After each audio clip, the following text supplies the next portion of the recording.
Salam damai sejahtera di dalam nama Tuhan Yesus Kristus. Saya melanjutkan kembali pembahasan dari Institutes of Christian Religion karya Johannes Calvin. Pada buku yang pertama, bab yang ke-11, yang berjudul It is unlawful to attribute a visible form to God, and generally whoever sets up idols revolts against the true God. Pada bab 11 ini, Calvin membuka dengan menegaskan bahwa menciptakan gambaran lahiriah tentang Allah merupakan pelanggaran langsung terhadap perintah kedua dari 10 hukum Allah. Allah telah dengan jelas melarang umatnya membuat gambar atau rupa apapun untuk mewakili Dia. Dikutip dari Keluaran 20 ayat 4. Larangan ini tidak bersifat opsional atau kultural, melainkan berasal dari natur Allah sendiri yang tidak dapat disamakan dengan ciptaan. Setiap usaha menggambarkan Allah secara visual adalah bentuk pemberontakan terhadap hakikatnya yang transenden. Saudara, Calvin menunjukkan bahwa asal mula penyembahan berhala selalu dimulai dari keinginan manusia untuk melihat Allah secara konkret. Karena keterbatasan akal dan imajinasi, manusia ingin menjadikan yang tak terlihat menjadi terlihat.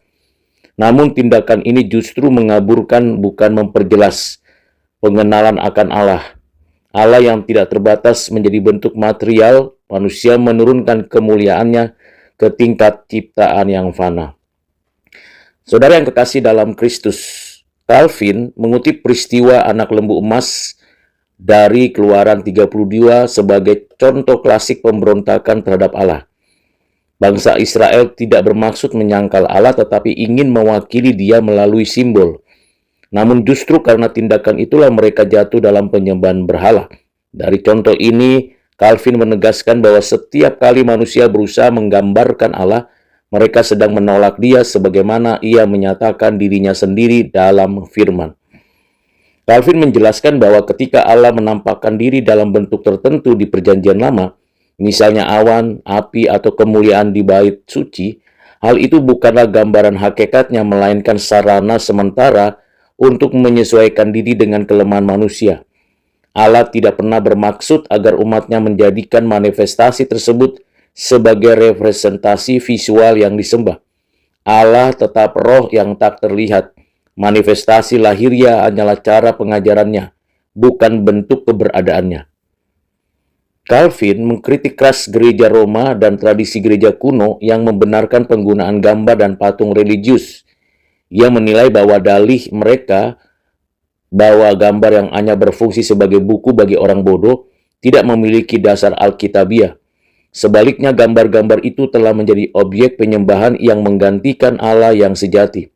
Bagi Calvin, pengajaran iman tidak boleh dilakukan melalui patung atau lukisan, melainkan melalui pemberitaan firman Tuhan dan sakramen yang ditetapkan Allah.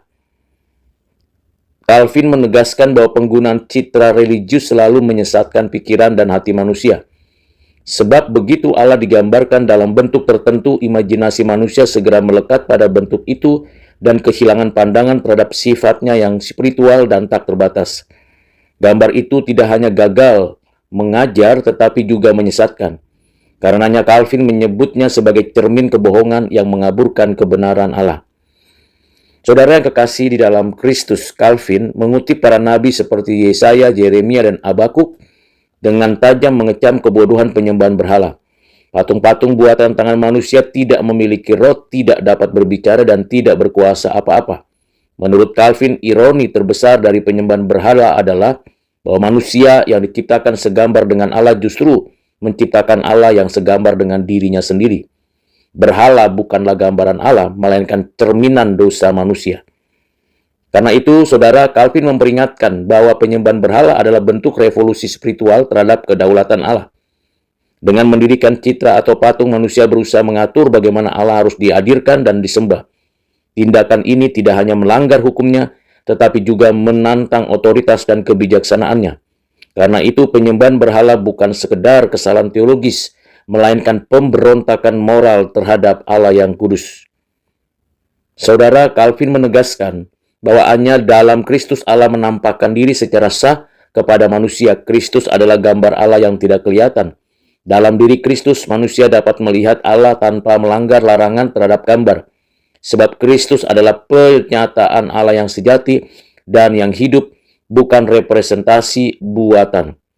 Oleh karena itu, setiap upaya menggantikan Kristus dengan bentuk lahiria adalah penolakan terhadap wahyu Allah yang sempurna di dalam anaknya. Pada penutupan bab ke-11 ini, Calvin menyerukan penyucian ibadah dari segala bentuk simbolisme material yang berlebihan. Gereja harus berfokus pada penyembahan rohani melalui pemberitaan firman Tuhan, doa, dan sakramen. Calvin menegaskan bahwa keindahan ibadah sejati bukan terletak pada hiasan atau gambar, melainkan pada kesederhanaan dan kebenaran yang memuliakan Allah. Dalam ibadah seperti itulah umat Allah secara benar dan merasakan kehadirannya yang sejati. Secara teologis, bab ke-11 ini menegaskan doktrin teologi visual Calvin, bahwa Allah tidak dapat dipresentasikan oleh citra apapun sebab hakikatnya adalah roh yang tak terbatas dan transenden. Larangan terhadap gambar bukan sekadar etika ibadah, melainkan konsekuensi logis dari teologi Allah yang kudus. Hanya Kristus yang menjadi ikon Theo, gambar Allah, dan hanya melalui Dia manusia mengenal Bapa. Penyembahan sejati bersifat kristosentris, bebas dari bentuk material yang membatasi dan dipimpin oleh Roh Kudus yang menyingkapkan kebenaran melalui firman Tuhan.